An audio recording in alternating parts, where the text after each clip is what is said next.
Okay, properties of ലാന്തനൈഡ്സിൽ നമ്മൾ first എഴുതിയിരിക്കുന്നത് general electronic കോൺഫിഗറേഷനാണ്. പിന്നെ കണ്ടോ, പിന്നെ ലന്താനം, ഗഡോലീനിയം, ലുട്ടീഷ്യം ഇവരിൽ മാത്രമേ ഡി ഇലക്ട്രോൺസ് ഉള്ളൂ, അല്ലെങ്കിൽ 5D ഇലക്ട്രോൺസിൻ്റെ പ്രസൻസ് ഉള്ളൂ.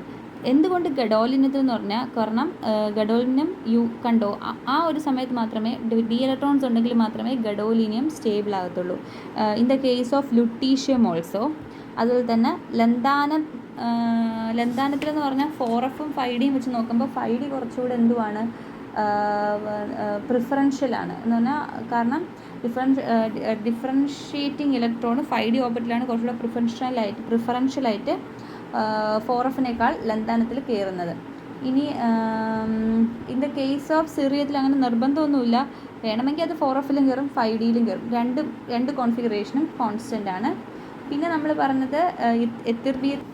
ഓക്കെ, അടുത്ത് നമ്മൾ നോക്കുന്ന ഓക്സിഡേഷൻ സ്റ്റേറ്റ് ആണ്. ലന്താനം, ഗഡോലിനിയം, ലുട്ടീഷ്യമാണ് മോസ്റ്റ് കോമൺലി ഓക്സിഡേഷൻ സ്റ്റേറ്റുള്ള 3 മാത്രം കാണിക്കുന്നത്. ലാന്തനൈഡ്സിന് എല്ലാവരും 3 കാണിക്കും, പക്ഷേ ഈ ലന്താനം, ഗഡോലിനിയം, ലുട്ടീഷ്യത്തിന് ഓക്സിഡേഷൻ സ്റ്റേറ്റ് 3 മാത്രമേ കാണിക്കാൻ പറ്റത്തുള്ളൂ. കാരണം എന്തെന്ന് പറഞ്ഞാൽ, ഇപ്പം ഗഡോലിനിയം, ലുട്ടീഷ്യം എന്ന് പറഞ്ഞാൽ ആ 3 മാറുമ്പോൾ, റിമൂവ് ആകുമ്പോൾ അവർ കംപ്ലീറ്റ്ലി അല്ലെങ്കിൽ ഹാഫ്ലി സ്റ്റേബിളായി മാറും. ലന്താനത്തിൻ്റെ റീസൺ എന്ന് പറഞ്ഞാൽ 3 മാറുമ്പോൾ 4F 0 ആയിട്ട് മാത്രം മാറും. ഓക്കെ, അല്ലാണ്ട് അതിനൊരു ഹയർ ഓക്സിഡേഷൻ സ്റ്റേറ്റ് കാണിക്കാൻ അവിടെ ഓപ്പർച്യൂണിറ്റി ഇല്ല.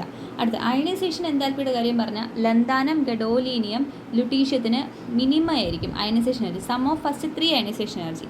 പക്ഷേ യൂറോപ്യത്തിനും എത്തിർബിയത്തിനും മാക്സിമം ആയിരിക്കും. അതുപോലെ തന്നെ ഡെൻസിറ്റി എന്ന് പറഞ്ഞാൽ, normally density increases from cerium to lutetium ആണെങ്കിലും എത്തിർബിയവും യൂറോപ്യത്തിനും എന്തുവാണ് അവിടെ ഒരു എക്സെപ്ഷണൽ കേസസ് ആണ്. ഇനി നമ്മൾ കളറാണ് പറയുന്നത്.